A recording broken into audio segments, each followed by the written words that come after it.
Let's turn now to overseas news. Israel and Hezbollah traded heavy attacks over the weekend amid intensifying efforts to reach a ceasefire deal.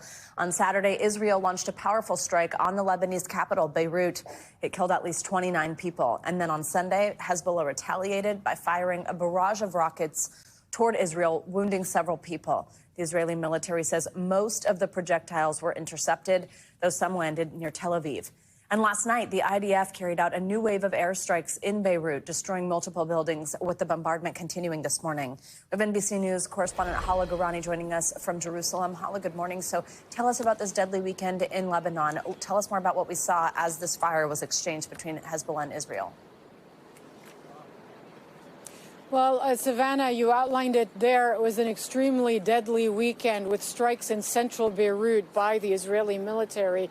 It was a rarity just a few months ago for the IDF to strike in the central parts of the Lebanese capital. They focused more on the southern suburbs as well as on southern Lebanon. But now the Israeli military, as you mentioned, they're hitting some central neighborhoods, killing almost 30 people over the weekend.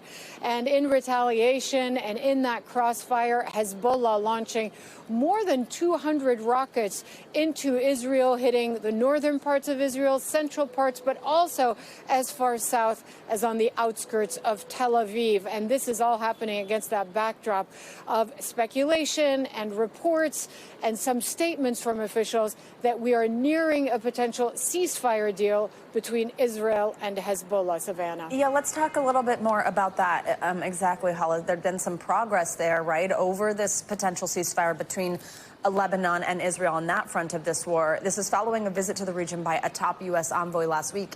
Is there still optimism there? I mean, you just explained quite a deadly couple of days. What are we hearing this morning in light of that?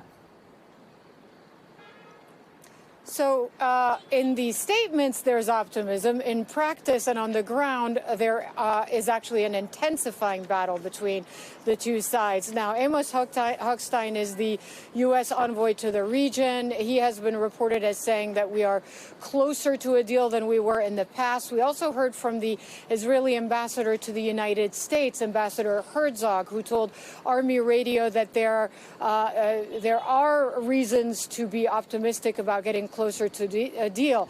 That being said, we've heard that in the past. These could be statements and leaks that are made to try to put pressure on one side or the other. And certainly in practice and on the ground, we are not seeing any type of sort of lessening of the strike pattern from either side. In fact, it's quite the opposite, Savannah.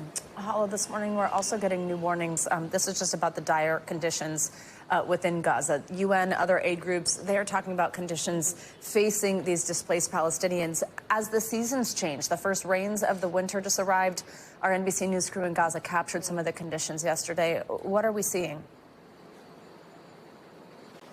So I am here in Jerusalem, and yesterday I can tell you that it was raining, that the winds were very strong. We were freezing here in Jerusalem, so you can only imagine, and we're dressed properly for the weather and we have shelter.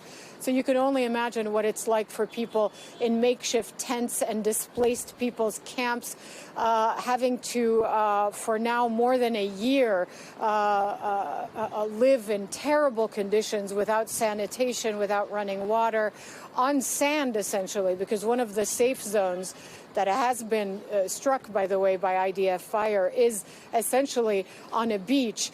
They are really going through a tough time right now, and they're bracing for another brutal winter, Savannah.